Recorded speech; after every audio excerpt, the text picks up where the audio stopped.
എല്ലാവർക്കും നമസ്കാരം. ഇന്ന് നമ്മൾ വന്നിരിക്കുന്ന നല്ല സോഫ്റ്റ് ആയിട്ടുള്ള വളരെ രുചികരമായിട്ടുള്ള ഉണ്ണിയപ്പത്തിൻ്റെ നല്ലൊരു റെസിപ്പി ആയിട്ടാണ്.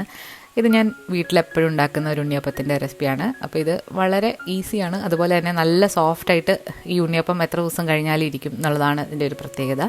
വീഡിയോയിലേക്ക് പോകുന്നതിന് മുൻപ് നമ്മുടെ ചാനൽ നിങ്ങൾ ഇതുവരെ സബ്സ്ക്രൈബ് ചെയ്യാതെയാണ് കാണുന്നതെന്നുണ്ടെങ്കിൽ ഒന്ന് സബ്സ്ക്രൈബ് ചെയ്യാൻ മറക്കരുത്. അപ്പോൾ നമുക്ക് ഉണ്ണിയപ്പം എങ്ങനെയാണ് ഉണ്ടാക്കുന്നത് നോക്കാം. അപ്പോൾ ആദ്യം തന്നെ ഉണ്ണിയപ്പത്തിന് വേണ്ടിയിട്ടുള്ള ശർക്കര നമുക്ക് നന്നായിട്ടൊന്ന് ഉരുക്കിയെടുക്കാം. ഞാനിവിടെ 1 കപ്പ് പൊടിച്ച ശർക്കരയിലേക്ക് 1/2 കപ്പ് വെള്ളം കൂടെ ഒഴിച്ചിട്ട് നന്നായിട്ടൊന്ന് അലിയിച്ചെടുക്കുന്നുണ്ട്. ശർക്കരയിൽ എന്തെങ്കിലും അഴുക്കുണ്ടെങ്കിൽ ഇങ്ങനെ നന്നായിട്ടൊന്ന് തിളപ്പിച്ചിട്ട് അരിച്ച് വേണം എടുക്കാനായിട്ട്. ശർക്കര പാനി നന്നായിട്ട് തിളച്ച് വന്നിട്ടുണ്ട്, അതോടെ മാറ്റി വെക്കാം. ഇനി നമ്മൾ ഒരു 1.5 കപ്പ് പച്ചരിയാണ് എടുത്തിരിക്കുന്നത്. ഇഡ്ഡലി അരിയോ ദോശ അരിയോ ഏത് വേണമെങ്കിലും എടുക്കാം. ഒരു 2 മണിക്കൂർ നേരം കുതിർത്ത് വെച്ചിരിക്കുന്ന അരിയാണ്.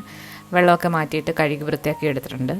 അപ്പോൾ ഇതിന് മിക്സിയുടെ ചെറിയ ജാറിലിട്ട് ഒന്ന് പൊടിച്ചെടുക്കണം. ചെറിയ ചെറിയ തരിതരികളോട് കൂടിയിട്ട് പൊടിച്ചെടുക്കണം. പൊടിക്കുന്നതിന് മുൻപായിട്ട് നമ്മളൊരു അരിപ്പയിലേക്ക് വെള്ളം ഒന്നുകൂടെ ഒന്ന് വാലാനായിട്ട് വെച്ചിട്ടുണ്ട്. അപ്പോൾ ഒരു 10 മിനിറ്റ് കഴിഞ്ഞതിന് ശേഷം നമുക്കിത് മിക്സിയുടെ ചെറിയ ജാറിലിട്ട് നന്നായിട്ട് 2 തവണകളായിട്ട് ഒന്ന് പൊടിച്ച് എടുക്കണം.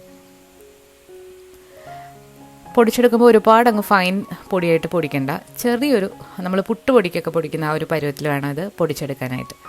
അപ്പോൾ നമ്മൾ ആദ്യം പൊടിച്ചത് ഒരു പാത്രത്തിലേക്ക് മാറ്റുന്നുണ്ട്. ബാക്കിയും കൂടി ഇതുപോലെ തന്നെ ഒന്ന് പൊടിച്ചെടുക്കാം. പല രീതിയിൽ ഉണ്ണിയപ്പം ഉണ്ടാക്കാം. നിങ്ങൾക്ക് മിക്സിയിലിട്ട് ശർക്കരപ്പാനിയും ചേർത്ത് അടിച്ചിട്ടും ഉണ്ടാക്കാം. പക്ഷേ ഇങ്ങനെ ഉണ്ടാക്കുമ്പോൾ ഒരു പ്രത്യേക ഒരു സോഫ്റ്റ്നെസ് ഉണ്ണിയപ്പത്തിന് കിട്ടാറുണ്ട്. അപ്പോൾ നമ്മൾ മുഴുവനായിട്ടും പൊടിച്ചെടുത്തിട്ടുണ്ട്. ഇനി ഇതിലേക്ക് വേണ്ടത് പഴമാണ്. നമ്മുടെ ഇവിടെ ഈ ഒരു പഴം മാത്രമേ കിട്ടുള്ളൂ. അപ്പോൾ നിങ്ങളുടെ കയ്യിൽ പാളയംകോടൻ പഴം ഉണ്ടെങ്കിൽ അത് ചെറിയൊരു 3 എണ്ണം എടുക്കുക. നമ്മളിവിടെ ഒരു ചിക്കുറ്റ പഴം മിക്സിയുടെ ആ ജാറിലിട്ട് ചെറുതായിട്ടൊന്ന് അടിച്ചെടുത്തിട്ടുണ്ട്. ഇനി ഇതിലേക്ക് നമ്മൾ 1 ടീസ്പൂൺ കറുത്ത എള്ളും, ഒരു 1/4 ടീസ്പൂൺ വറുത്ത ജീരകപ്പൊടിയും, ഒരു 1/4 ടീസ്പൂണിനെക്കാട്ടിലും കുറവിൽ ഏലക്കാപ്പൊടിയും, ഒരു 1/4 ടീസ്പൂണിൻ്റെ പകുതി ഉപ്പും കൂടെ ചേർത്തിട്ട് നന്നായിട്ടൊന്ന് മിക്സ് ചെയ്തെടുക്കുക. ഉപ്പ് ടേസ്റ്റൊക്കെ ഒന്ന് ബാലൻസ് ആകാൻ വേണ്ടിയിട്ടാണ്. ഇനി ഇതിലേക്ക് എക്സ്ട്രാ സോഫ്റ്റായിട്ട് ഉണ്ണിയപ്പം കിട്ടാൻ വേണ്ടിയിട്ട് നമ്മളൊരു 2 ടേബിൾ സ്പൂൺ മൈദ അല്ലാന്നുണ്ടെങ്കിൽ ഗോതമ്പ് പൊടി ചേർക്കുന്നുണ്ട്. പിന്നെ ഇതിലേക്ക് ഒരു നുള്ള് ബേക്കിംഗ് സോഡ, അതായത് സോഡാപ്പൊടിയും കൂടി ചേർത്തിട്ട് നന്നായിട്ട് മിക്സ് ചെയ്യുക. സോഡാപ്പൊടി നിങ്ങളിതിൽ സ്കിപ്പ് ചെയ്യരുത്. സോഡാപ്പൊടി ചേർത്തെങ്കിൽ മാത്രമേ ഒന്നുകൂടെ നല്ല സോഫ്റ്റായിട്ട് ഉണ്ണിയപ്പം കിട്ടുള്ളൂ. ഇനി ഇതിലേക്ക് തണുത്തിരിക്കുന്ന ശർക്കര പാനി കുറേശ്ശെ ഒഴിച്ചിട്ട് നമുക്ക് നന്നായിട്ട് കൈ വെച്ചിട്ട് തന്നെ മിക്സ് ചെയ്തെടുക്കാം. സ്പൂണ് വെച്ചിട്ട് മിക്സ് ചെയ്യുന്നതിനെക്കാട്ടിലും എപ്പോഴും നല്ലത് കൈ വെച്ചിട്ട് നന്നായിട്ട് മിക്സ് ചെയ്യുന്നതാണ്. ശർക്കര പാനി ആവശ്യാനുസരണം നോക്കിയിട്ട് ചേർക്കുക. നമ്മുടെ ഇഡ്ഡലി മാവിൻ്റെ ഒരു പരുവത്തിലാണ് ഈ ഉണ്ണിയപ്പത്തിൻ്റെ മാവ് ഇരിക്കേണ്ടത്. ഇനി ഇതിലേക്ക് നമ്മൾ അരച്ചു വെച്ചിരിക്കുന്ന പഴം കൂടെ ചേർത്തിട്ട് നന്നായിട്ടൊന്ന് മിക്സ് ചെയ്യുക. ഇനി ഇത് നമ്മൾ കുറച്ച് നേരം റെസ്റ്റ് ചെയ്യാനായിട്ട് മാറ്റി വെക്കുന്നുണ്ട്. അപ്പോൾ റെസ്റ്റ് ചെയ്യുമ്പോൾ ഇതൊന്നുകൂടെ ഒന്ന് കട്ടിയാവും.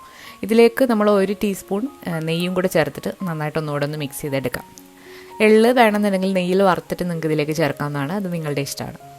അപ്പോൾ നന്നായിട്ട് മിക്സ് ചെയ്തതിന് ശേഷം നമ്മൾ ഒരു പ്ലാസ്റ്റിക് റാപ്പ് വെച്ചിട്ടോ അല്ലാതെ ഒരു അടപ്പ് വെച്ചിട്ടോ അടച്ചിട്ടോ 2 മണിക്കൂർ നേരം ഇതൊന്ന് മാറ്റി വെക്കണം. അപ്പോഴാണ് കറക്റ്റ് സോഫ്റ്റ്നെസ്സിൽ അപ്പം കിട്ടുന്നത്. അപ്പോൾ നമ്മളിത് 2 മണിക്കൂർ റെസ്റ്റ് ചെയ്ത് കഴിയുമ്പോഴത്തേക്ക് കുറച്ചുകൂടെ മാവൊന്ന് കട്ടിയാവും. അങ്ങനെയാണെന്നുണ്ടെങ്കിൽ ശർക്കര പാനിയിൽ ബാക്കിയുണ്ടെങ്കിൽ അതുകൂടെ ചേർത്തിട്ട് ഒന്ന് ലൂസാക്കി എടുക്കാം. അപ്പോൾ നമ്മൾ 2 മണിക്കൂർ കഴിഞ്ഞതിന് ശേഷം ഈ മാവ് ഒരു തവി വെച്ചിട്ട് നന്നായിട്ടൊന്ന് ഇളക്കി കൊടുക്കുക. കുറച്ചുകൂടെ ഒന്ന് കുറുകി വന്നിട്ടുണ്ട്. ഞാൻ ശർക്കര പാനിയിൽ നിന്ന് കുറച്ച് ഒരു ബാക്കി വന്നിട്ടുണ്ടായിരുന്നു. അപ്പോൾ അതും കൂടെ ചേർത്തിട്ട് ഒന്നുകൂടെ ഒന്ന് ലൂസാക്കി എടുത്തു. ഇനി ശർക്കര പാനി ഇല്ല എന്നുണ്ടെങ്കിൽ വെള്ളം ഒഴിച്ചിട്ട് ചെറുതായിട്ട് ലൂസാക്കി എടുത്താലും മതി, ഒരുപാടങ്ങ് ലൂസാകരുത്. നമ്മുടെ ഉണ്ണിയപ്പക്കാരയിലേക്ക് എണ്ണ ഒഴിച്ചു കൊടുക്കാം. വെളിച്ചെണ്ണയോ നെയ്യോ സൺഫ്ലവർ ഓയിലോ ഏത് ഓയിൽ വേണമെങ്കിൽ നിങ്ങൾക്ക് വറക്കാനായിട്ട് എടുക്കാവുന്നതാണ്. ഞാനിവിടെ റിഫൈൻഡ് ഓയിലാണ് എടുത്തിരിക്കുന്നത്. നമ്മൾ ഉണ്ണിയപ്പത്തിന് മാവ് ഒരു ഗ്ലാസ്സിലേക്ക് മാറ്റിയിട്ടുണ്ട്. അപ്പോൾ ഇങ്ങനെ നമ്മൾ ഒഴിച്ചു കൊടുക്കുകയാണെന്നുണ്ടെങ്കിൽ ആ ഒരു ഉണ്ണിയപ്പക്കാരയിലേക്ക് തുള്ളി തുള്ളിയായിട്ട് മാവ് വീണ് വൃത്തിയേടാവില്ല. വളരെ എളുപ്പവുമാണ് ഇങ്ങനെ ചെയ്യുകയാണെന്നുണ്ടെങ്കിൽ. അപ്പോൾ ഒരു ഗ്ലാസ്സിലെടുക്കുന്നത് 7 ഉണ്ണിയപ്പത്തിന് വേണ്ടിയിട്ടുണ്ട്. ചെറു തീയിലിട്ട് നമുക്കിത് ഫ്രൈ ചെയ്തെടുക്കാം. അപ്പോൾ ചെറുതായിട്ട് നമ്മളിപ്പോൾ ഒന്ന് മറിച്ചിട്ട് കൊടുക്കുന്നുണ്ട്.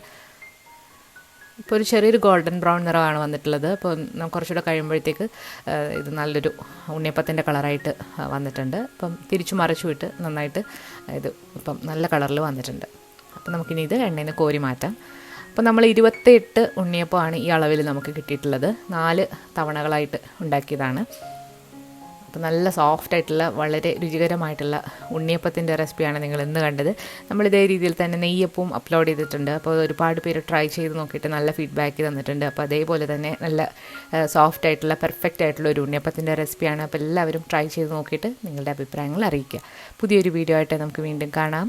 Thank you.